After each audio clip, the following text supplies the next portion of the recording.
കേരളത്തിന്റെ മണ്ണിൽ നിന്ന് ആരംഭിച്ച് ലോകം മുഴുവൻ വളർന്നു പന്തലിച്ച ഒരു വലിയ സ്ഥാപനം.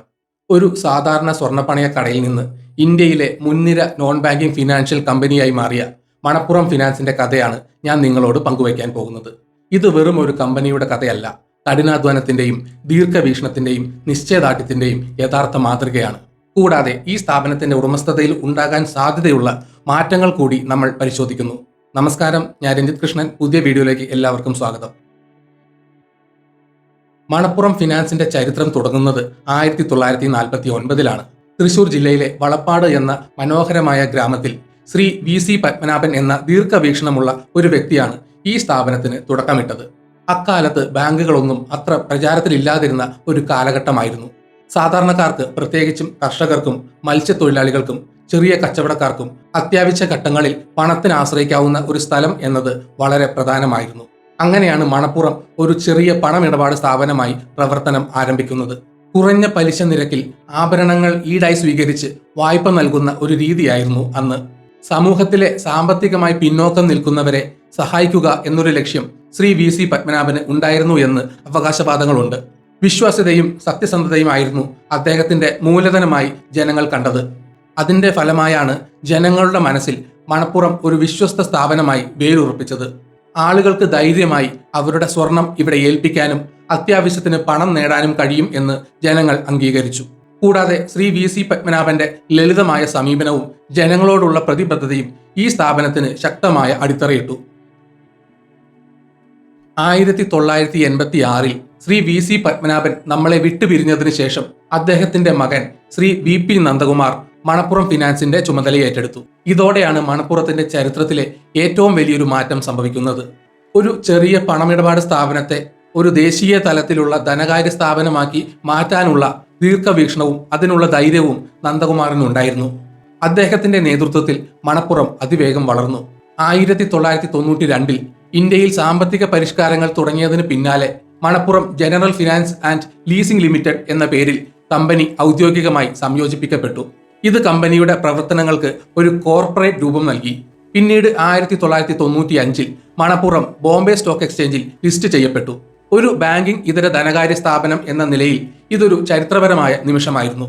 കേരളത്തിൽ നിന്ന് സ്റ്റോക്ക് എക്സ്ചേഞ്ചിൽ ലിസ്റ്റ് ചെയ്യുന്ന ആദ്യത്തെ NBFCകളിൽ ഒന്നായി മണപ്പുറം മാറി. തുടർന്ന് 2007-ൽ പ്രമുഖ പ്രൈവറ്റ് ഇക്വിറ്റി ഫണ്ടുകളായ Sequoia Capital, Hudson Equity Holdings എന്നിവയിൽ നിന്ന് 700 ദശലക്ഷം രൂപയുടെ നിക്ഷേപം നേടുന്ന ആദ്യ കേരള ബേസ്ഡ് NBFC ആയി മണപ്പുറം മാറി. ഇത് കമ്പനിയുടെ വളർച്ചയ്ക്ക് വലിയൊരു ഉത്തേജനം നൽകി. വിദേശ നിക്ഷേപകരുടെ വിശ്വാസം നേടാൻ കഴിഞ്ഞത് മണപ്പുറത്തിന്റെ വളർച്ചാ പാതയിൽ നിർണായകമായി. ഈ നിക്ഷേപങ്ങൾ കമ്പനിക്ക് കൂടുതൽ മൂലധനം നൽകുകയും രാജ്യത്തുടനീളം ശാഖകൾ വ്യാപിപ്പിക്കാനും പുതിയ സേവനങ്ങൾ അവതരിപ്പിക്കാനും സഹായിക്കുകയും ചെയ്തു. വളർച്ചയുടെ ഓരോ ഘട്ടത്തിലും മണപ്പുറം സാങ്കേതിക വിദ്യയ്ക്കും ഉൽപ്പന്ന നവീകരണത്തിനും വലിയ പ്രാധാന്യം നൽകി. ബാങ്കിംഗ് മേഖലയിൽ നിന്ന് വ്യത്യസ്തമായി സ്വർണ്ണപ്പണയ വായ്പകൾക്കായി അന്ന് അത്രയധികം സോഫ്റ്റ്വെയർ സൊല്യൂഷനുകൾ ലഭ്യമല്ലായിരുന്നു. എന്നിട്ടും മണപ്പുറം അതിൻ്റെതായ പ്രൊപ്രൈറ്ററി സൊല്യൂഷനുകൾ വികസിപ്പിക്കുന്നതിൽ വലിയ നിക്ഷേപം നടത്തി. ഇത് കമ്പനിയുടെ പ്രവർത്തനങ്ങളെ കാര്യക്ഷമമാക്കി. സ്വർണ്ണ വായ്പകൾ വേഗത്തിൽ നൽകാനും ഇന്നൊവേറ്റീവ് റിസ്ക് മാനേജ്മെന്റ് പ്രിൻസിപ്പിൾസ് നടപ്പിലാക്കാനും സഹായിച്ചു. ഇന്ന് മണപ്പുറത്തിന്റെ ടെക്നിക്കൽ പ്ലാറ്റ്ഫോം അതിന്റെ ഏറ്റവും വലിയ ശക്തികളിൽ ഒന്നാണ്.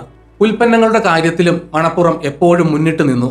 ഒരേ വലുപ്പത്തിലുള്ള ഉൽപ്പന്നമായി സ്വർണ്ണ വായ്പയെ കണ്ടിരുന്ന കാലത്ത് മണപ്പുറം വിവിധ തരം സ്വർണ്ണ വായ്പാ ഉൽപ്പന്നങ്ങൾ അവതരിപ്പിച്ചു.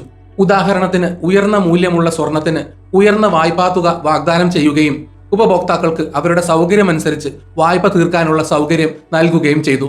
ഒരു ദിവസത്തെ പലിശ എന്ന ആശയം ആദ്യമായി കൊണ്ടുവന്നതും മണപ്പുറമാണ്. ഇത് ഉപഭോക്താക്കൾക്ക് വലിയൊരു ആത്മവിശ്വാസമായിരുന്നു. കാരണം അക്കാലത്ത് കുറഞ്ഞത് 7 ദിവസമോ 1 മാസമോ പലിശ ഈടാക്കുന്നതായിരുന്നു സ്റ്റാൻഡേർഡ്. തുടക്കത്തിൽ സ്വർണ്ണപ്പണ വായ്പകളിൽ മാത്രം ശ്രദ്ധ കേന്ദ്രീകരിച്ചിരുന്ന മണപ്പുറം കാലക്രമേണ തങ്ങളുടെ സേവനങ്ങൾ വൈവിധ്യവൽക്കരിച്ചു. ഇന്ന് വിവിധ സാമ്പത്തിക ആവശ്യങ്ങൾ നിറവേറ്റുന്ന ഒരു കൂട്ടം സേവനങ്ങൾ മണപ്പുറം വാഗ്ദാനം ചെയ്യുന്നു. ഗോൾഡ് ലോൺ ഇപ്പോഴും മണപ്പുറത്തിന്റെ പ്രധാന ബിസിനസ്സാണ്. ഉപഭോക്താക്കൾക്ക് അവരുടെ സ്വർണ്ണാഭരണങ്ങൾ ഈടായി നൽകി എളുപ്പത്തിലും വേഗത്തിലും പണം നേടാൻ സാധിക്കുന്നു. ആശീർവാദ് മൈക്രോ ഫിനാൻസ് എന്ന അനുബന്ധ സ്ഥാപനത്തിലൂടെ മണപ്പുറം മൈക്രോ ഫിനാൻസ് സേവനങ്ങൾ നൽകുന്നു. ചെറുകിട സംരംഭകർക്കും സാധാരണക്കാർക്കും, പ്രത്യേകിച്ച് ഗ്രാമീണ മേഖലയിലുള്ളവർക്ക് ഇത് വലിയ സഹായമാണ്. മണപ്പുറം ഹോം ഫിനാൻസ് ലിമിറ്റഡ് എന്ന അനുബന്ധ സ്ഥാപനം വഴി ഭവന വായ്പകൾ നൽകുന്നു. സ്വന്തമായി ഒരു വീട് എന്ന സാധാരണക്കാരന്റെ സ്വപ്നം യാഥാർത്ഥ്യമാക്കാൻ ഇത് സഹായിക്കുന്നു. വാണിജ്യ വാഹനങ്ങൾക്കും സ്വകാര്യ വാഹനങ്ങൾക്കും വായ്പകൾ നൽകുന്നു. ചെറുകിട ഇടത്തരം സംരംഭങ്ങൾക്ക് അവരുടെ പ്രവർത്തന മൂലധന ആവശ്യങ്ങൾക്കും വികസന പദ്ധതികൾക്കും വായ്പകൾ നൽകുന്നു. വിദേശ നാണയ വിനിമയ സേവനങ്ങളും പണം അയക്കുന്നതിനുള്ള സൗകര്യങ്ങളും മണപ്പുറം നൽകുന്നുണ്ട്. ലൈഫ്, ജനറൽ ഇൻഷുറൻസ് ഉൽപ്പന്നങ്ങൾ ലഭ്യമാക്കാൻ മണപ്പുറം സഹായിക്കുന്നുണ്ട്. രാജ്യത്തുടനീളം 5357 ശാഖകളിലൂടെയും 50,000-ലധികം ജീവനക്കാരിലൂടെയും മണപ്പുറം ഫിനാൻസ് 6.59 ദശലക്ഷത്തിലധികം സജീവ ഉപഭോക്താക്കൾക്ക് സേവനം നൽകുന്നു എന്നത് ചെറിയ കാര്യമല്ല. കഴിഞ്ഞ ഏതാനും വർഷങ്ങളായി മണപ്പുറം ഫിനാൻസ് സ്ഥിരമായ വളർച്ചയും മികച്ച സാമ്പത്തിക പ്രകടനവും കാഴ്ചവെക്കുന്നുണ്ട്. 2024 സാമ്പത്തിക വർഷത്തിൽ കമ്പനിയുടെ വരുമാനം 10,040.76 കോടി രൂപയായി ഉയർന്നു. ഇത് മുൻ വർഷത്തെ അപേക്ഷിച്ച് 13.5% വർധനവാണ്. നികുതി കിഴിച്ചുള്ള ലാഭം 7.6% വർദ്ധിച്ച് 1,783.3 കോടി രൂപയായി. 2023-24 സാമ്പത്തിക വർഷത്തിൽ കമ്പനിയുടെ ലാഭം 47% വളർച്ചയോടെ 2,198 രൂപയായി രേഖപ്പെടുത്തി. കമ്പനി കൈകാര്യം ചെയ്യുന്ന മൊത്തം ആസ്തി അസറ്റ് അണ്ടർ മാനേജ്മെന്റ് 18.7% ഉയർന്ന് 42,070 കോടി രൂപയിലെത്തി. ഇതിൽ സ്വർണ്ണ വായ്പ പോർട്ട്ഫോളിയോയ്ക്ക് പുറമെ മൈക്രോ ഫിനാൻസ്, ഭവന വായ്പ, വാഹന വായ്പ തുടങ്ങിയവയുടെ സംഭാവനയും വലുതാണ്. 2024 മാർച്ച് 31 വരെയുള്ള കണക്കുകൾ പ്രകാരം മണപ്പുറത്തിന് 25 ലക്ഷം സ്വർണ്ണ വായ്പ ഉപഭോക്താക്കളുണ്ട്.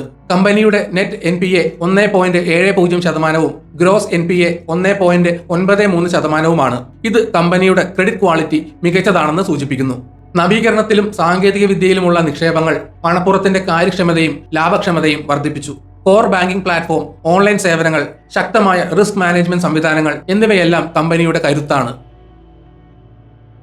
2025 ഫെബ്രുവരി മാസത്തിലെ റിപ്പോർട്ടുകൾ പ്രകാരം അമേരിക്കൻ പ്രൈവറ്റ് ഇക്വിറ്റി സ്ഥാപനമായ ബെയിൻ ക്യാപിറ്റൽ മണപ്പുറം ഫിനാൻസിൽ 46% വരെ ഓഹരികൾ വാങ്ങാൻ ഒരുങ്ങുന്നതായി വാർത്തകൾ വന്നു. ഏകദേശം 10,000 കോടി രൂപയുടെ വലിയൊരു ഇടപാടായാണ് ഇത് വിലയിരുത്തപ്പെടുന്നത്.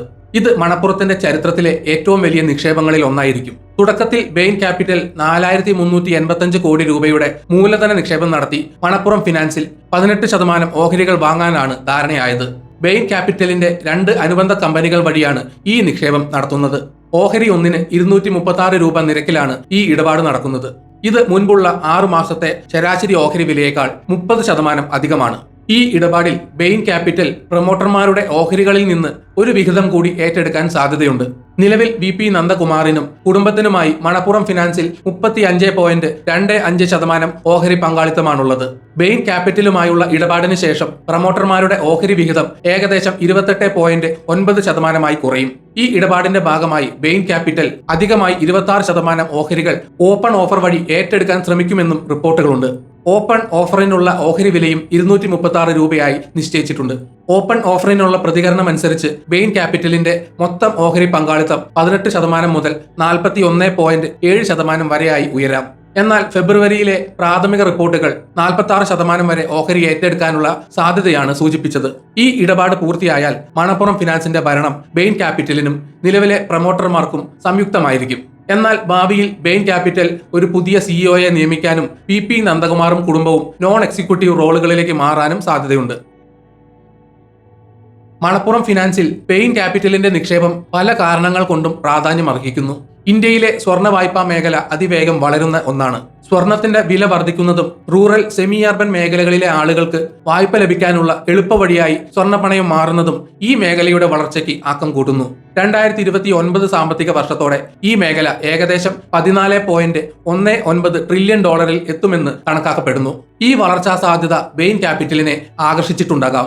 മണപ്പുറത്തിന്റെ വിപുലമായ ശാഖാ ശൃംഖല, സാങ്കേതികമായ മികവ്, വൈവിധ്യമാർന്ന സേവനങ്ങൾ, സുരക്ഷിതമായ വായ്പാ പോർട്ട്ഫോളിയോ എന്നിവ ബെയിൻ ക്യാപിറ്റലിന് ഒരു ആകർഷകമായ നിക്ഷേപ അവസരം നൽകുന്നു.